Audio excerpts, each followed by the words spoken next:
যে রিজিক আমি আমার মায়ের পেটে থাকতেই আল্লাহ তাআলা লিখে দিয়েছেন, সেই রিজিক ভোগ না করে আমি কোনোদিন মরবো না। বিষ্ণু সাল্লাল্লাহু আলাইহি ওয়াসাল্লাম আমাদেরকে জানিয়েছেন, তোমার জন্য যে রিজিকের বন্দোবস্ত, যেই অ্যালটমেন্ট আছে, সেটা ভোগ না করে, উপভোগ না করে তুমি মরবে না, এবং সেটা আপনি উপভোগ করবেন, আপনার কাছেই আসবে।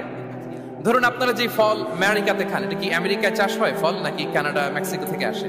এখানেই হয়, আবার বাইরে থেকেও আসে। লেটস সে আপনি যেই অ্যাপেলটা দিয়ে আজকে ব্রেকফাস্ট করলেন, যে অ্যাপেলটা আপনি খেলেন, এটা মেক্সিকো থেকে এসেছে। ওই অ্যাপেলটা যখন কুড়ি অবস্থায় ছিল, মুকুল অবস্থায় ছিল, তখনই ওটার মধ্যে আপনার নাম লেখা। এর মধ্যে কত পাখি এসে ওই গাছে বসেছে, কত মুকুল নষ্ট করেছে, ওইটা নষ্ট করে নাই, কারণ ওইটা আপনি খাবেন। ওইটা পুষ্ট হয়ে সুন্দর একটা ফল হয়ে ইম্পোর্টেড হয়ে এটা আমেরিকাতে আসলো, আমেরিকার বাজারে। অনেক মানুষ ওই ফলটা সুপারমার্কেটে যে ধরে চড়ে নেড়ে আবার রেখে দিয়ে চলে গেছে, নেয় নাই।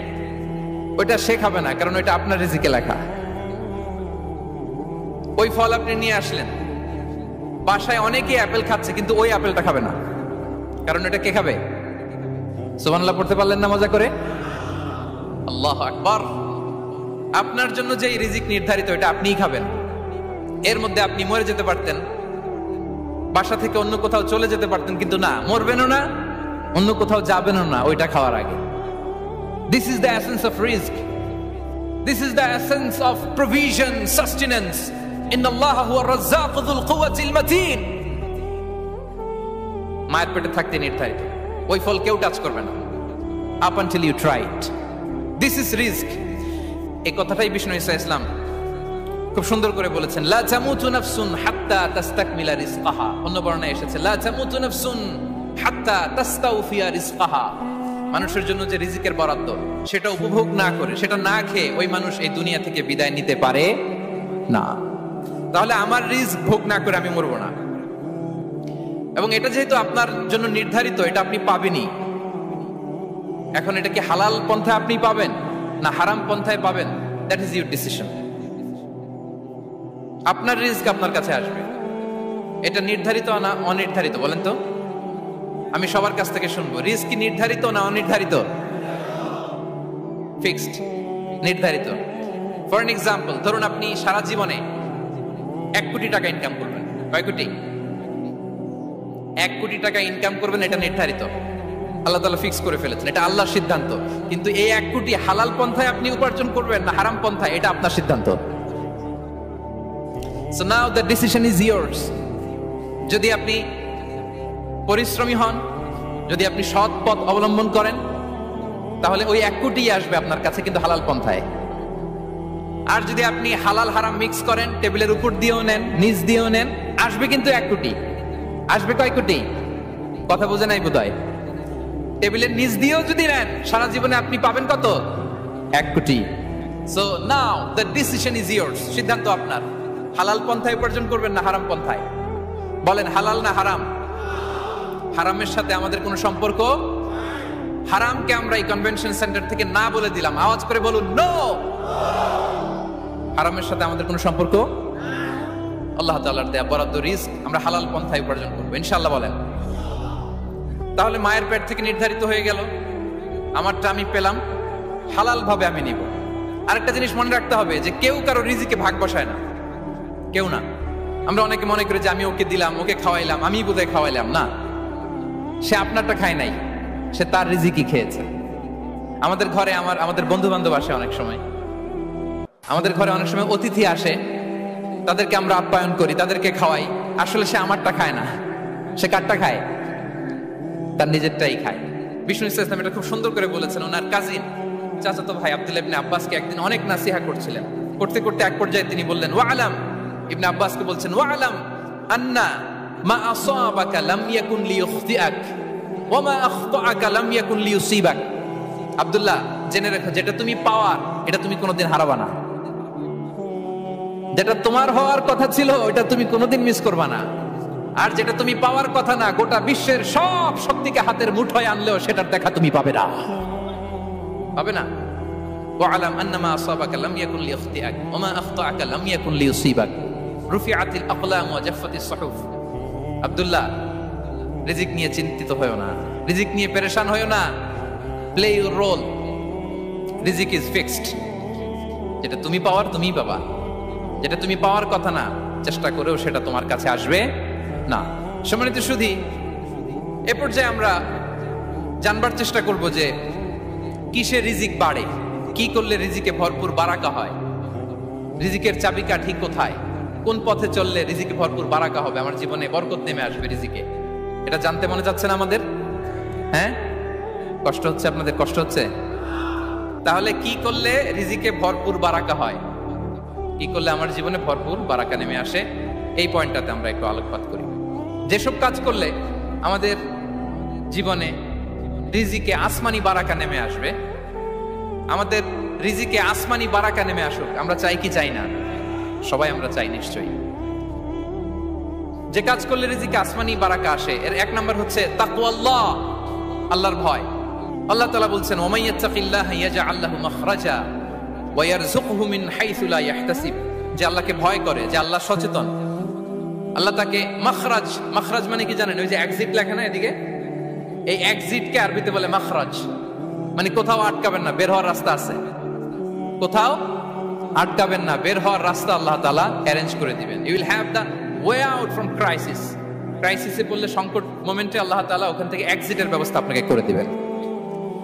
ওয়া ইয়ারযুকহু মিন হাইসু লা ইয়াহতাসিব, এমন জায়গা থেকে আল্লাহ তাআলা রিজিকের ব্যবস্থা করবেন যে সে কল্পনাও করে নাই। এরকম অনেক সময় হয় না যে আমি ভাবিও নাই যে এখান থেকে আমার রিজিকের বন্দোবস্ত হতে পারে, কোত্থেকে যে রিজিক চলে আসলো, এরকম জীবনে মাঝে মাঝে হয় কি হয় না? ব্যবস্থা করেন কে? যারা আল্লাহ তাআলাকে ভয় করে, যারা আল্লাহ সচেতন, তাদেরকে আল্লাহ তাআলা স্পেশাল রিজিক দিয়ে ধন্য করেন। তাকওয়াল্লাহ। পুরো কোরআনের মূল শিক্ষা কি, পুরো ইসলামের এসেন্স কি, জিস্ট কি, সারাংশ কি যদি আমাকে জিজ্ঞেস করা হয়, আমি বলবো তাকওয়াল্লাহ, আল্লাহর ভয়, আল্লাহর সচেতনতা। Allah is watching me, Allah is observing me. Allah তাআলা আমায় দেখছেন, আমি যাই করি না কেন, দরজা বন্ধ করে, জানালা বন্ধ করে, সব বন্ধ করেও যদি করি, পৃথিবীর সবার চোখ ফাঁকি দেয়া গেল, আল্লাহর চোখ ফাঁকি দেয়া যায়? পুলিশের চোখ ফাঁকি দেয়া যায়, সিকিউরিটির চোখ ফাঁকি দেওয়া যায়, আমার সাথে বন্ধুদের চোখ ফাঁকি দেয়া যায়, ফাঁকি দেয়া যায় না একটা মহান সত্তার চোখ। তিনি কে? এই যে সেন্সেশন, অনুভূতি, দিস ইজ তাকওয়া। এই অনুভূতিটার নামই হচ্ছে তাকওয়া, যে আমি যাই করি, যেভাবে করি, যখন করি, কেউ দেখে না কিন্তু দেখে কে? কেউ যেটা দেখে না সেটা দেখে কে? দিস ইজ তাকওয়া। এই তাকওয়ার চর্চা যার মধ্যে আছে, তার রিজিকে বারাকা নেমে আসবে। আমরা যেন তাকওয়ার চর্চা করি, আমাদের ছেলে মেয়েদের জন্য এটা শেখাই যে কেউ দেখে না বাবা, কিন্তু আল্লাহ দেখে। ছোটবেলা থেকে যদি আমাদের সোনামণিদের ব্রেইনে এই তাকওয়াল্লাহ নামের এই সফটওয়্যারটা ইনস্টল করে দেই, আর কোনোদিন সে বিপদগামী হবে না, পথচ্যুত হবে না। ওই ছেলেকে দিয়ে আর পৃথিবীতে অন্যায় করানো যাবে না, সে পাপ কাজ করবে না, সে অন্যায় কাজ করবে না, সে অন্যের রাইটস নষ্ট করবে না, সে দুর্নীতি করবে না, সে ঘুষ খাবে না, সে সুদ খাবে না।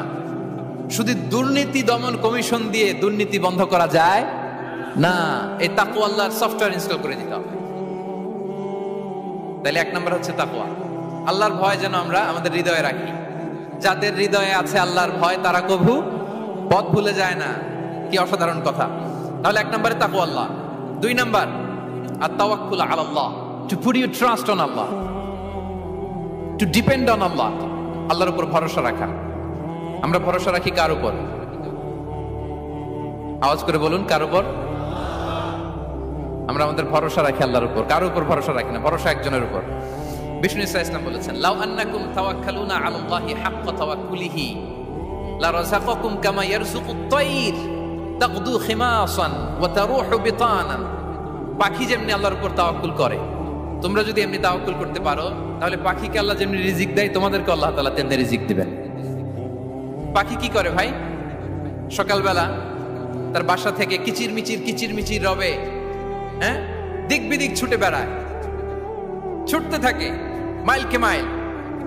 আবার বিকেল বেলায় গধূলি লগ্নে তার বাসায় এসে ফিরে আসে। ওই পাখিটাকে আল্লাহ তাআলা উদর পূর্তি করে তার নিড়ে ফিরিয়ে দেয়। তাহলে ইসলামে পাখিকে তাওয়াক্কুলের মডেল হিসেবে উপস্থাপন করা হয়েছে। কাকে? পাখিকে। এবার খেয়াল করে দেখেন তো, পাখি কি করে?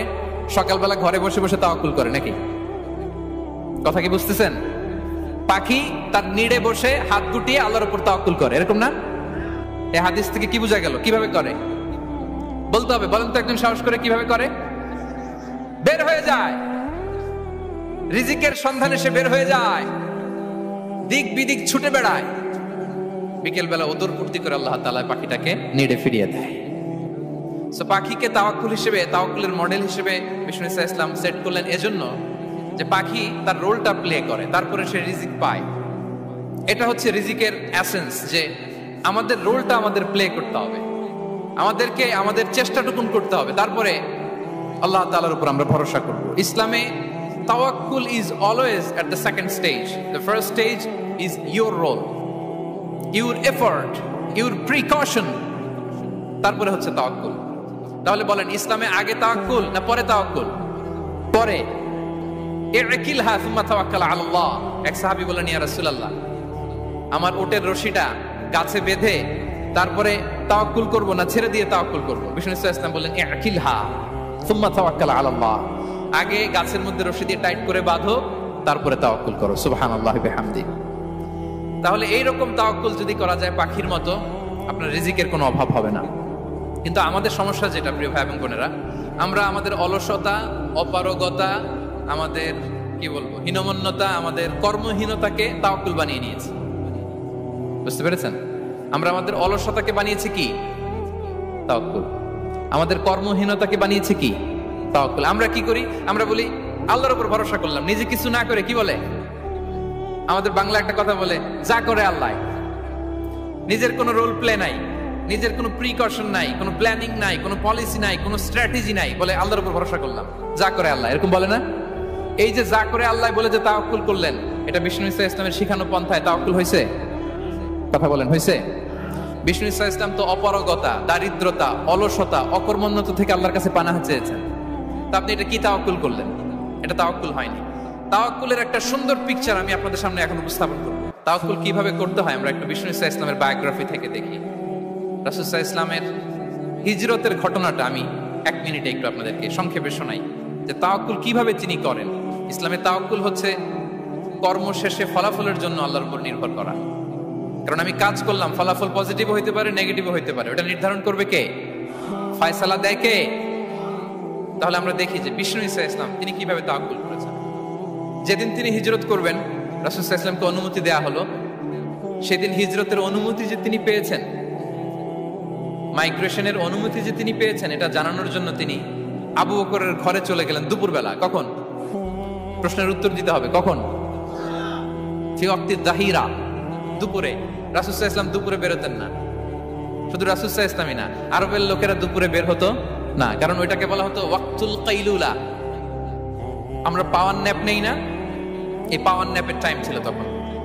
বাইরে প্রচন্ড রোদ, কেউ বেরোতো না, বিষ্ণু ইসা ইসলাম বেরোতেন না। দেখেন, বিষ্ণু ইসা ইসলাম ওনার চিরাচরিত অভ্যাসকে, হ্যাবিটকে ব্রেক করে দুপুরে বেরোলেন। বিষ্ণু ইসা ইসলাম কখনো মাস্ক পরতেন না, মানে মুখ ঢেকে চলতেন না, সবসময় মুখ খোলা। ওই দিন তিনি মাস্ক পরে বেরোলেন। মুতাকান্নিআন, খারাজা মুতাকান্নিআন, মানে রুমাল দিয়ে মুখটাকে ঢেকে বেরোলেন। দুপুরবেলা বেরোলেন, মানুষের চোখের সামনে যেন তিনি না পড়েন। দুপুরে বেরোলেন, মুখ ঢেকে বেরোলেন। আবু বকর রাদিয়াল্লাহু তাআলা আনহুর ঘরে যেয়ে বলেন, উযিনা লি বিল খুরুজ। আবু বকর, অনুমতি দেয়া হয়েছে, ঘরে কারা কারা আছে একটা কথা বলবো, সবাইকে বের করে দাও। আখরিজ মান ফিল বাইত। আবু বকর বললেন, ইয়া রাসূলুল্লাহ, ঘরে তো আপনার ফ্যামিলি। আয়েশা রাদিয়াল্লাহু তাআলা আনহার সাথে ততদিনে বিয়ে হয়ে গিয়েছে, কিন্তু সংসার শুরু হয়নি। দে আর পার্ট অফ ইউর ফ্যামিলি, আপনার সংসার, আয়েশা, আসমা। তখন তিনি আশা ফিরে পেলেন, বললেন, ঠিক আছে, তাহলে শোনো, উযিনা লি বিল খুরুজ, অনুমতি দেয়া হয়েছে, আমি থাকবো সাথে? রাসূল সাল্লাল্লাহু আলাইহি ওয়াসাল্লাম বললেন, হ্যাঁ, তুমি থাকবে। ওই দিন রাতে ওনারা বের হলেন। মক্কা থেকে মদিনা একদিকে, উনি বেরোলেন আরেক দিকে।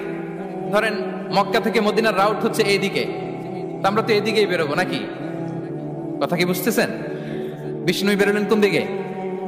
এইদিকে। সুবহানাল্লাহ বললেন না? এজন্য আবেগ একটু কন্ট্রোল করতে হবে। আবেগ আর বিবেকের সমন্বয় লাগবে, প্রপার স্ট্র্যাটেজি লাগবে, ওয়েল প্ল্যানিং লাগবে, তাহলেই সেই নেতৃত্ব আবার মুসলিমদের হাতে আল্লাহ ফিরিয়ে দিবে। মক্কা থেকে মদিনা এদিকে, বিষ্ণুই বেরোলেন এদিকে। বের হয়ে চলে গেলেন গারে সাউরে, সেখানে তিনি থাকবেন। এগুলো হচ্ছে বিষ্ণু ইসা ইসলামের প্রিকশন। এবার দেখেন আবু বকরের প্রিকশন কি ছিল। আবু বকর রাদিয়াল্লাহু প্ল্যান করলেন, বিশ্বনবী যেহেতু 3 দিন এই গারে সাউরে থাকতে চান, রাত্রিবেলা বের হয়ে তো ওনার অবস্থান শুরু করলেন, তাহলে 3 দিন মক্কায় আমাদের ব্যাপারে কি বলে, কে কি বলে, এটা আমাদের জানার দরকার আছে না নাই? ওনার ছোট্ট ছেলে আব্দুল্লাহকে উনি অ্যাসাইন করলেন, Abdullah, now you have a very, খুবই গুরুত্বপূর্ণ একটা দায়িত্ব তোমাকে পালন করতে হবে। কি? তুমি সকালবেলা মক্কার বাজারে যে এই দোকানে যাবা, ওই দোকানে যাবা, ওই দোকানে যাবা, দেখবা যে মক্কার কুরাইশরা কে কি বলে, কারণ তারা তো আমাদেরকে খুঁজবে, তন্ন তন্ন করে খুঁজবে, তারা কে কি বলে এই তথ্যটা এসে আব্দুল্লাহ তুমি আমাদেরকে দিয়ে দিবে। সুবহানাল্লাহ। আবু বকর রাদিয়াল্লাহু তাআলা আনহুর ছোট্ট ছেলে আব্দুল্লাহ মক্কার বাজারে এখানে যায় ওখানে যায়, কে কি বলে সে সব শুনে আস্তে করে এসে মরুভূমি পার হয়ে গারে সাউরে যে আবু বকর রাদিয়াল্লাহু তাআলা আনহুর কাছে ইনফরমেশন সব দিয়ে দিচ্ছে। কিন্তু দেখেন, যেই মুহূর্তে আব্দুল্লাহ তথ্য নিয়ে মক্কা থেকে গারে সাউরে আসে, আব্দুল্লাহ যখন হেঁটে হেঁটে আসে, মরুভূমির বালুর মধ্যে তার ফুটপ্রিন্ট পড়ে যায় না? কথা বলেন না কেন? পড়ে যায় না? তো আবু জাহেল, উতবা সাইবার তো বেশি কষ্ট করা লাগে না, তারা খুঁজতে খুঁজতে যখন আব্দুল্লাহর ফুটপ্রিন্ট পেয়ে যায়, ছোট্ট বাচ্চার ফুটপ্রিন্ট, এটা ফলো করলেই তো আবু বকর আর মুহাম্মদ, ঠিক কিনা? সুবহানাল্লাহ। আবু বকর রাদিয়াল্লাহু তাআলা আনহুর প্ল্যানিং দেখেন, তিনি যেমনি ছোট্ট আব্দুল্লাহকে ইনফরমেশন গ্যাদার করার জন্য সেট করলেন, তিনি ওনার একটা রাখালকে সেট করলেন, তার নাম হচ্ছে আমির ইবনে ফুহায়রা। আমির ইবনে ফুহায়রাকে তিনি অ্যাসাইন করে বললেন, আমির, আব্দুল্লাহ যখন সকালবেলা আমাদেরকে ইনফরমেশন দিয়ে চলে যাবে, তুমি আমার ছাগলগুলোকে এনে মরুভূমির এই জায়গায় একটু চালাবা, তাহলে ওইখানে আর আব্দুল্লাহর ছোট্ট বাচ্চার ফুটপ্রিন্ট থাকবে না, ওখানে আমার ছাগলগুলোর ফুটপ্রিন্ট থাকবে। সুবহানাল্লাহ। এত আসতে বললে হবে? আল্লাহু আকবার, আল্লাহু আকবার, আল্লাহু আকবার। কি প্রিকশন নিয়েছেন ওনারা বিশ্বনবী সাল্লাল্লাহু আলাইহি ইসলামকে সেফটি দেওয়ার জন্য। আমের, আব্দুল্লাহ চলে যাবে, তোমার ডিউটি শুরু, আব্দুল্লাহর একটা ফুটপ্রিন্টও যেন না থাকে, ওখানে ছাগল চড়াবা। শুধু তাই নয়, আব্দুল্লাহ ইবনে উরাইকিত নামে একজন গাইড ভাড়া করল আবু বকর, যিনি মক্কা থেকে মদিনায় তাদেরকে নিয়ে যাবে, কিন্তু ক্যারাভান, কাফেলা যেই পথে চলে ওই পথে নয়, সাওয়াহিলি পথে, একটা আনইউজুয়াল আননোন রাউট ধরে ওনার মক্কা থেকে মদিনায় যাবে। নিয়ে যাচ্ছে সর্বশেষে সে যখন দেখাই দিল যে এখান থেকে সোজা চলে গেলে আপনারা মদিনায় চলে যাবেন, বিদায়। আল্লাহ রাসূল সাল্লাল্লাহু আলাইহি ওয়াসাল্লাম কোয়াইট এন্ড কাম, আবু বকর রাদিয়াল্লাহু তাআলা আনহু ব্যাক এন্ড ফোর্থ করছেন, সামনে যাচ্ছেন, পেছনে যাচ্ছেন, কি না কি হয়, কিন্তু বিষ্ণু সাল্লাল্লাহু আলাইহি ওয়াসাল্লাম একেবারে শান্ত, কারণ বিষ্ণু সাল্লাল্লাহু আলাইহি ওয়াসাল্লামের হাতে যা করার ছিল তিনি সব করে ফেলেছেন, সর্বোচ্চ প্রিকশন নিয়েছেন। Now he is putting his trust on Allah, now he is in the state of his তাওয়াক্কুল। বিষ্ণু সাল্লাল্লাহু আলাইহি ওয়াসাল্লাম এখন তাওয়াক্কুল করতেছেন, বিষ্ণু সাল্লাল্লাহু আলাইহি ওয়াসাল্লাম তখন তাওয়াক্কুলের মোমেন্টে আছেন। আপনি এবার এই হিজরতের ঘটনাকে অ্যানালাইসিস করেন, আবু বকর রাদিয়াল্লাহু তাআলা আনহু তিনি কতটা প্রিকশন নিলেন, বিশ্বনবী সাল্লাল্লাহু আলাইহি ওয়াসাল্লাম কতটা প্রিকশন নিলেন। আমরা টিপিক্যাল বাঙালি মুসলমান যদি নবী হইতাম, আমরা কি করতাম? আমরা বলতাম, আমি নবী, আমার কাছে ওহী আসে, আমি রাত্রিবেলা লুকিয়ে লুকিয়ে গারে সাউরে যাব কেন, আমি দিনের বেলায় ঢং ঢং করে আবু জাহিল্লার নাকের সামনে দিয়ে যাব, দেখি আল্লাহর শক্তি বেশি না আবু জাহিল্লার শক্তি বেশি। এরকম সস্তা বলে আমরাতাম না আমরা, আমি নবী, সরি ফর দ্য স্ল্যাং, আমি নবী, আমি লুকিয়ে রাতে কেন যাব, আমি আবু জাহেলের সামনে দিয়ে যাব, দেখি আল্লাহর শক্তি বেশি না আবু জাহেলের শক্তি বেশি, এরকম বলতাম না? কিন্তু বিষ্ণু ইসা ইসলাম কেমনটা করেছেন? না, দুপুরে বেরোন না, ওই দিন দুপুরে বেরোলেন, মাস্ক পরেন না, মাস্ক পরে বেরোলেন, সংবাদ দেওয়ার সময় সাবধানতা অবলম্বন করলেন। আবু বকর রাদিয়াল্লাহু তাআলা আনহু ছোট্ট বাচ্চা আব্দুল্লাহকে অ্যাসাইন করলেন, আমির ইবনে ফুহাইরাকে অ্যাসাইন করলেন, আব্দুল্লাহ ইবনে উরাইকিতকে অ্যাসাইন করলেন। সবকিছু যখন শেষ, এবার তারা মদিনা অভিমুখে রওনা হলেন, মুতাওয়াক্কিলানা আলাল্লাহিল মুস্তাআন, আল্লাহর উপর তাওয়াক্কুল করে। This is the true essence of তাওয়াক্কুল, ডিয়ার ব্রাদার্স এন্ড সিস্টার্স। এটা হচ্ছে তাওয়াক্কুল। তো তাওয়াক্কুল যদি করতে হয় বিষ্ণু ইসা ইসলামের মতো করতে হবে। তাওয়াক্কুল always at the second stage ইসলামে। আগে আপনার রোল, আগে first you have to play your role, তারপর আপনি আল্লাহর উপর তাওয়াক্কুল করবেন। তাহলে কোনো কাজ না করে হাত গুটিয়ে আর বসে থাকবেন, আর কোনদিন কাজ না করে বলবেন আল্লাহ ভরসা, তাহলে এটা তাওয়াক্কুল হবে? বিশ্বনবী বলেন, লাউ আন্নাকুম তাওয়াক্কালুনা আলাল্লাহি হাক্কা তাওয়াক্কুলিহি লা রাযাকাকুম কামা ইয়ারযুকুত তায়র তাগদু খিমাসান ওয়া তারুহু বিতানান। যদি পাখির মতো তাওয়াক্কুল করো, পাখিরে যেমনি খাওয়ায় আল্লাহ তোমাদেরও খাওয়াবে। সুবহানাল্লাহ বিহামদিহি। তাহলে তাকওয়া আল্লাহর পরে 2 নম্বরে পেলাম আত তাওয়াক্কুল আলাল্লাহ। আমরা যদি আল্লাহর উপর তাওয়াক্কুল করতে পারি, আমাদের রিজিকে আসমানি বারাকা নেমে আসবে। 3 নাম্বার, অন টাইমে সালাত আদায় করা। যারা অন টাইমে সালাত আদায় করে, সালাত কায়েম করে, তাদের রিজিকের কোনো টেনশন নাই। বিশ্বাস হয় নাকি একটু সন্দেহ লাগে? সন্দেহ লাগে কারো? যারা অন টাইমে সালাত আদায় করে তাদের কখনো রিজিকের কোনো ঘাটতি হবে না। আল্লাহ তাআলা বলছেন, ওয়া'মুর আহলাকা বিস-সালাতি ওয়াসতাবির আলাইহা লা নাসআলুকা রিজকা নাহনু নারযুকুক ওয়াল আকিবাতু লিত-তাকওয়া। নবী হে, আপনি আপনার ফ্যামিলি মেম্বারসদেরকে সালাতের ব্যাপারে আদেশ করুন, আপনি নিজেও সালাত আদায়ে অবিচল থাকুন। আমি তো আপনার কাছে রিজিক চাই নাই, আমি আল্লাহ রিজিক দেই, আমি তো রাজ্জাক। তার মানে সালাত যে আদায় করে তার রিজিকের কোনো টেনশন আর থাকে না। 3 নাম্বার গেল সালাত। 4 নম্বরে হচ্ছে ইস্তিগফার, বেশি বেশি ইস্তিগফার করা। কি পড়া? বেশি বেশি কি পড়া? ইস্তিগফার করা। আস্তাগফিরুল্লাহ, আস্তাগফিরুল্লাহ, আস্তাগফিরুল্লাহ। হাঁটছি, চলছি, ড্রাইভিং করছি, বাস স্টেশনে অপেক্ষা করছি, ফিলিং স্টেশনে ফুয়েল নিচ্ছি, পড়বো আস্তাগফিরুল্লাহ। কি পড়বো? আস্তাগফিরুল্লাহ। যারা সব সময় আস্তাগফিরুল্লাহ পড়ে তাদের রিজিকের কোনো টেনশন হয় না, রিজিক নিয়ে তাদের আর কোনো চিন্তা থাকে না। আল্লাহ নবী নূহ আলাইহিস সালাম, যিনি ওনার জাতিগোষ্ঠীকে বলেছিলেন, ফাকুলতু আস্তাগফিরু রাব্বাকুম ইন্নাহু কানা গাফফারা, তোমরা বেশি বেশি ইস্তিগফার করো, তিনি ক্ষমাশীল। ইস্তিগফার করলে কি হবে? ইউরসিলিস সামাআ আলাইকুম মিদরারা, রহমতের বৃষ্টি বর্ষণ হবে, তোমাদের জমিগুলো উর্বর হবে। ওয়া ইউমদিদুকুম বিআমওয়ালি ওয়া বানিন, আল্লাহ তাআলা তোমাদেরকে সম্পদে বারাকা দিবেন, সন্তানে বারাকা দিবেন। ওয়া ইয়াজআল লাকুম জান্নাতিন ওয়া ইয়াজআল লাকুম আনহারা, তোমাদের ফসল ক্ষেতগুলো সবুজ শ্যামল হয়ে ভরপুর হবে, তোমাদের রিজিকে বারাকা নেমে আসবে। তাহলে আমরা যেন বেশি বেশি ইস্তিগফার করি। বিষ্ণু ইসা ইসলাম বলেছেন, মান লাযামাল ইস্তিগফার জাআলাল্লাহু লাকুম মিন কুল্লি দীকিন মাখরাজা ওয়া মিন কুল্লি হাম্মিন ফারাজা ওয়া ইয়ারযুকহু মিন হাইসু লা ইয়াহতাসিব। যে সব সময় ইস্তিগফার করে তার কোনো টেনশন থাকে না, তার জীবনে দুশ্চিন্তা আসে না, আর এমন জায়গা থেকে আল্লাহ রিজিকের বন্দোবস্ত করে যেটা সে কল্পনাও করে না। আমরা যেন বেশি বেশি ইস্তিগফার করি। আস্তাগফিরুল্লাহ, এটা হচ্ছে ভেরি শর্ট ফর্ম অফ ইস্তিগফার। অথবা পড়তে পারেন আস্তাগফিরুল্লাহ আল্লাযী লা ইলাহা ইল্লা হুয়াল হাইয়ুল কাইয়্যুম ওয়া আতুবু ইলাইহি। সাইয়্যিদুল ইস্তিগফার মুখস্থ আছে না আমাদের? এটা যেন বেশি বেশি পড়ি। ইয়াকিনের সাথে যে সাইয়্যিদুল ইস্তিগফার পড়বে, যেই দিন পড়বে ওই দিন যদি মৃত্যু হয় সে জান্নাতি। কোন রাতে মুকিনান বিহি, ইয়াকিনের সাথে যদি সাইয়্যিদুল ইস্তিগফার কে রিসাইট করে, ওই রাতে যদি সে মৃত্যুবরণ করে, বিষ্ণু বলেন সে জান্নাতি। তাহলে প্রিয় ভাই এবং বোনেরা, আমরা যেন ইস্তিগফার করি। তারপরে 5 নম্বরে হচ্ছে সিলাতুর রাহিম, আত্মীয়তার বন্ধনকে মজবুত করা। যারা আত্মীয়তার সম্পর্ককে মজবুত করে তাদের জীবনে রিজিকের কোনো টেনশন নাই, রিজিকে ভরপুর বারাকা নেমে আসে। রাসূল সাল্লাল্লাহু আলাইহি ওয়াসাল্লাম বলেন, মান সাররাহু আইয়ুবসাতা লাহু ফি রিজকিহি ওয়া ইউনসা লাহু ফি আসারিহি ফালিয়াসিল রাহিমা। যে চায় তার রিজিকে বরকত হোক, যে চায় তার হায়াতে বরকত হোক, সেজন্য আত্মীয়তার বন্ধনকে মজবুত রাখে। আমরা যেন আমাদের আত্মীয়তার সম্পর্ককে বজায় রাখি। এটা আল্লাহর আরশে লেগে থাকে আর বলে যে আমাকে মিলায় আল্লাহ তারে মিলায়, যে আমাকে ছিন্ন করে আল্লাহ তাআলা তার সাথে সম্পর্ক ছিন্ন করে। বিষ্ণু বলেন, লা ইয়াদখুলুল জান্নাতা খাতি', আত্মীয়তার সম্পর্ক যে ছিন্ন করেছে সে কঠিন কালে আল্লাহর জান্নাতে প্রবেশ করার এন্ট্রি পাবে না। আমরা যেন আত্মীয়তার সম্পর্ক বজায় রাখি। 6 নাম্বার, কাসরাতুস সাদাকা, দান করলে রিজিকে বারাকা আসে। আল্লাহ তাআলা বলেন, ওয়ামা আনফাকতুম মিন শাইইন ফাহুয়া ইউখলিফু ওয়া হুয়া খায়রুর রাযিকিন। যে দান করে, দান করলে যে ঘাটতি হয় আল্লাহ তাআলা এই ঘাটতিটাকে রিপ্লেস করে দেয়, রিপ্লেস করে দেয়। বিষ্ণু ইসলাম বলেছেন, মা নাকাসা মালুন মালু আবদিন মিন সাদাকা, চ্যারিটি করলে, দান করলে আল্লাহ তার সম্পদ কখনো কমায় না। প্রতিদিন সকালবেলা দুজন ফেরেশতা নেমে বলতে থাকে, আল্লাহুম্মা আ'তি মুনফিকান খালাফা, আল্লাহুম্মা আ'তি মুমসিকান চালাফা। ফেরেশতা দুজন বলে, আল্লাহ যে দান করলো, দানের কারণে যে ঘাটতিটা হলো এটা তুমি মেক আপ করে দাও, এটা তোমার পক্ষ থেকে বারাকা দিয়ে রিপ্লেস করে দাও। আর যে ধরে রাখলো, কৃপণতা করলো, ওর সম্পদকে আল্লাহ তুমি ধ্বংস করে দাও। ওয়াল ইয়াযু বিল্লাহ। আমরা যেন দান করি।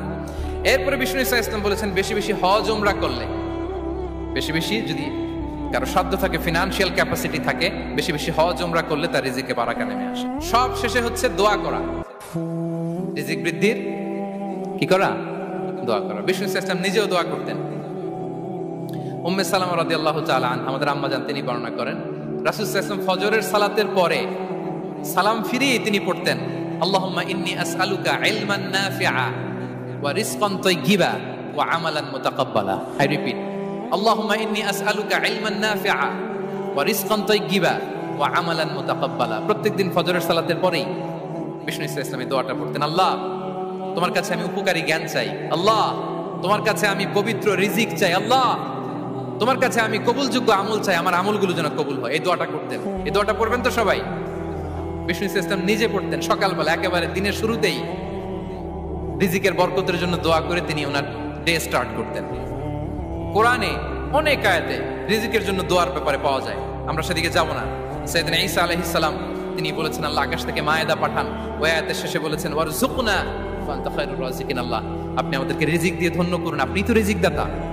আল্লাহ নবী ইব্রাহিম আলাইহিস সালাম তিনি দোয়া করেছেন রব্বি জাআল হাযা বালাদান আমিনা ওয়ারযুক আহলাহু মিনাস সামারাত, আল্লাহ এই জনপদকে মক্কাকে আপনি পবিত্র নগরী, এই নগরীকে আপনি নিরাপদ নগরী করুন, আর এই নগরীর অধিবাসীদেরকে আপনি ফলমূল দিয়ে রিজিক দান করুন। তাহলে নবীরা তারা স্বয়ং রিজিকের দোয়া করেছেন। আমরা যেন রিজিক প্রাপ্তির জন্য, রিজিকে বারাকার জন্য আল্লাহ তাআলার কাছে দোয়া করি। আর উপর একটা চমৎকার কথা বলে, আর রিজকু লিমান সাআ লাইসা লিমান দাআ ফাকাত, মানে রিজিক শুধু যারা দোয়া করে তাদের জন্য নয়, দোয়ার সাথে সাথে যারা চেষ্টা করে তাদের জন্য। সুবহানাল্লাহ পড়েন। দোয়ার সাথে দাওয়ার দরকার আছে না নাই? তাওয়াক্কুলের পয়েন্টে আমরা বলেছি যে আমাদের সর্বোচ্চ চেষ্টাটুকুন করব। তাওয়াক্কুল মানে হচ্ছে কোনো কাজের প্ল্যান করা, ওই প্ল্যান বাস্তবায়নের জন্য যা যা দরকার হাজির করা, এরপরে প্রাণান্তকর প্রচেষ্টার জন্য ঝাঁপিয়ে পড়া, এরপরে কর্মশেষে ফলাফলের জন্য কার উপর নির্ভর করা? আল্লাহর উপর নির্ভর করা। সো আমাদের রোলটা যেন আমরা প্লে করি। জমিনকে আল্লাহ প্রশস্ত করে দিয়েছেন, আল্লাহ বলেছেন ওয়া কুলু মির রিজকি, জমিনকে প্রশস্ত করেছি, এর পরতে পরতে ঘুরো, খোঁজো, চেষ্টা করো তোমার রিজিক তুমি নাও। ইসলাম আমাদেরকে কর্মমুখী হতে শেখায়। আমি আমার বিভিন্ন আলোচনায় বলি যে ইসলাম কতটা কর্মমুখী ধর্ম। একটা ছোট্ট হাদিস দিয়ে শেষ করি। রাসূল সাল্লাল্লাহু আলাইহি ওয়াসাল্লাম বলেছেন ইন কামাতিস সাআতু ওয়া ফি ইয়াদি আহাদিকুম ফাসিলা। রাসূল সাল্লাল্লাহু আলাইহি ওয়াসাল্লাম বলেন যে যদি কেউ দেখে কিয়ামত শুরু হয়ে গিয়েছে আর তার হাতে একটা চারা গাছ, কি গাছ? আর ওদিকে কি শুরু হয়েছে? বিষ্ণু সাল্লাল্লাহু আলাইহি ওয়াসাল্লাম বলেন যদি তার সুযোগ থাকে কিয়ামত শুরু হওয়ার আগেই যেন চারা গাছটা সে রোপণ করে দেয়। তার মানে থামার জন্য এই পৃথিবীতে আমরা আসি নাই, আমরা পৃথিবীতে এসেছি এই পৃথিবীকে আবাদ করার জন্য, এই পৃথিবীটা লিড করার জন্য, এই পৃথিবীতে শুধু সামনের ছোটার জন্য মুসলমানদের আগমন হয়েছে। চিল্লায় বলেন ঠিক কিনা? কতটা কর্মমুখী হতে শেখায়। এইদিকে কিয়ামত, এইদিকে চারা গাছ, যদি সুযোগ পাও এটা রোপণ করে দাও। আপনারা মারিয়াম আলাইহিস সালামের ঘটনা জানেন। তার গর্ভে আল্লাহ তাআলা স্বামী ছাড়া সন্তান দিয়েছিলেন। ঈসা আলাইহিস সালাম ভূমিষ্ঠ হলেন। পাশ দিয়ে বয়ে যাচ্ছে স্রোতস্বিনী ঝর্ণা ধারা, আর এদিকে খেজুর গাছ। একটা খেজুর গাছের পাশে হেলান দিয়ে তিনি ক্লান্ত, শ্রান্ত, পরিশ্রান্ত মারিয়াম আলাইহিস সালাম, এবং প্রচন্ড ক্ষুধার্ত। কোত্থেকে খাবার পাবেন? আল্লাহ তাআলা বললেন ওয়া হুজ্জি ইলাইকি বিজিযইন নাখলাতি তুসাকিত আলাইকি রুতাবান জানিয়া। মারিয়াম একটু কষ্ট করো, এই যে তোমার পাশে খেজুর গাছ, খেজুর গাছের ডাল ধরে টান দাও, দেখবে সুমিষ্ট খেজুর টপ টপ করে নিচে পড়বে। আচ্ছা, আল্লাহ তাআলা চাইলে এমনি অটোমেটিক্যালি খেজুরগুলো নিচে ফেলতে পারতেন না? আওয়াজ করে বলেন পারতেন কিনা? এটা সুন্নাতুল্লাহ ফিল আরদের বিরোধী। আল্লাহ তাআলা চেয়েছেন মারিয়াম একটু করুক, এরপর বাকিটা আমি করি। সুবহানাল্লাহ বলবেন না? ওয়া হুজ্জি, মারিয়াম এতটুকু করো, ওয়া হুজ্জি খেজুর গাছের ডাল ধরে একটু টান দাও, তুসাকিত আলাইকি রুতাবান জানিয়া, টসটসে খেজুর পড়বে। তাহলে ইসলাম আমাদেরকে কর্মমুখী হতে শেখায়। মুসা আলাইহিস সালাম লোহিত সাগরের সামনে চাইলে আল্লাহ তাআলা রাস্তা বানিয়ে দিতে পারতেন। আল্লাহ কি বললেন? হ্যাঁ, ওই আঘাতটা আমাদের করতে হবে, আঘাত আমাদেরকে করতে হবে, ওই শ্রম আমাদেরকে দিতে হবে, তারপরে আল্লাহ তাআলার সাহায্য আমাদের জন্য বরাদ্দ থাকবে। ঠিক কিনা?